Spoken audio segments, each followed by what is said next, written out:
Coach Reyes, tatatakot kay Brownlee ngayong PBA Finals. Alfrancis Chua at Yeng Yao, tuloy pa rin ang sagutan. May buwelta si Alfrancis Chua. Tapos na ang semifinals ng Barangay Ginebra at Rain or Shine Elasto Painters, pero hindi pa rin tapos ang mainit na sagutan ni Coach Yeng Yao at Alfrancis Chua. Nagsimula yung beef ng dalawa noong nakalipas na Game 4 matapos sabihan ni Coach Yeng si Alfrancis Chua na huwag takutin ang mga referee. At sa naging latest interview netong si Coach Yeng Yao ay kino-call out nga nito ang PBA kung bakit hindi na-apply kay Alfrancis Chua ang rulebook ng liga. Nabanggit mismo ni Coach Yeng na matagal nang nasa rulebook ng PBA ang improper bench decorum at hindi nga daw tinatablan yan si Alfrancis Chua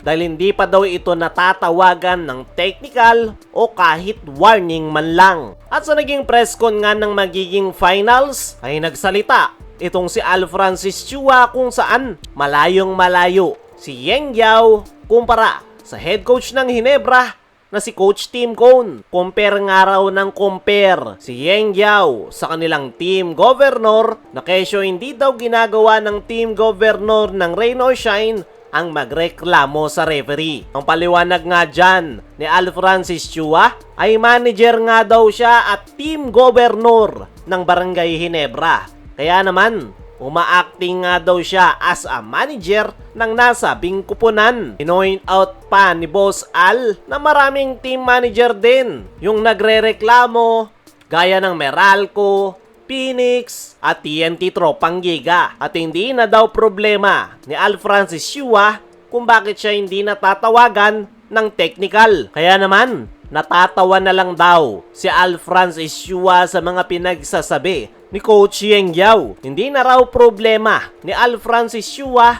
kung hindi mareklamo yung team governor at manager ng Rain or Shine. Magkakaiba nga daw sila at iba raw si Boss Alfrancis Chua. Nabanggit pa nito kung ikukumpara si Yeng Yao kay Coach Tim Cone na malayong malayo. Sa ugali pa nga lang daw ay makikita na yung diferensya. At para sa akin mga chong, tama yung mga sinabi na yan ni Boss Al. Dahil unang-una, mareklamo rin na head coach si Coach Tim Cone. Pero alam niya yung kanyang limitasyon. Hindi niya minumura ng harapan yung mga referee kumpara sa ginagawa ni Coach Yeng Yao na harapan at mismong sa tenga pa minumura. Pagdating sa husay ay masasabi nating medyo makakasabay si Yeng Yao pero malayong malayo talaga si Coach Tim Cone. Kaya naman, nag-a-agree ako sa sinabi ni Alfrancis Chua na kung magkukumpara nga lang daw ay malayong malayo si Coach Tim kay Coach Yeng Yao. Para sa akin mga chong, parehong may point yung dalawa. Ang gusto ni Coach Yeng Yao ay mas malinaw na rulebook. Pero ang problema, wala namang masama sa ginawa ni Boss Alfrancis Chua. Nagreklamo lang naman siya sa referee na parang mga fans, lalo na bilang team manager ng Barangay Ginebra. Tamang-tama lang yung sinasabi ni Boss Alfrancis Chua dahil wala naman sa rulebook na hindi siya pwedeng magreklamo. Ginagawa niya lang yung kanyang role at sinusuportahan ang kanyang kupunan na Barangay Ginebra. Siguro, pwedeng magreklamo si Coach Yeng kung mismong Rain or Shine yung pinapakailaman ni Alfrancis Chua. Kaya mga chong, ano ang masasabi nyo? Napatuloy yung sagutan ni Coach Yeng at Alfrancis Chua.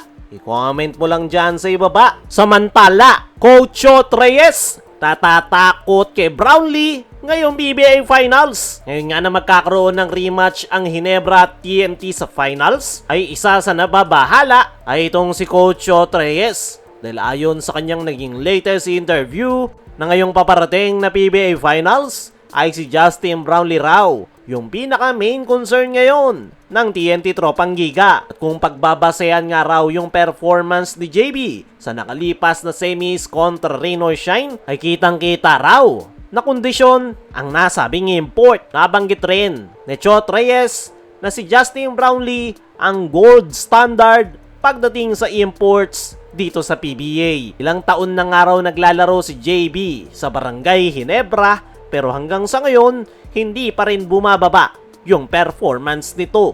At yan nga raw yung isa sa main concern ng TNT Tropang Giga ngayong muli nilang makakarap ang Barangay Ginebra sa PBA Finals. Last time nga raw na makaharap nila ang Ginebra sa Finals ay meron silang Randy Hollis Jefferson. Kaya naman, ngayong wala si RHJ at nagpalit pa sila ng import, ay kakaibang final series nga raw ang makikita ng lahat. Kaya mga chong, ano ang masasabi nyo sa sinabi na yan ni Chot Reyes kay Justin Brownlee? Ano rin yung masasabi nyo sa sagot ni Al Francis Chua at kinumpara si Yang Yao kay Coach Tim Gone?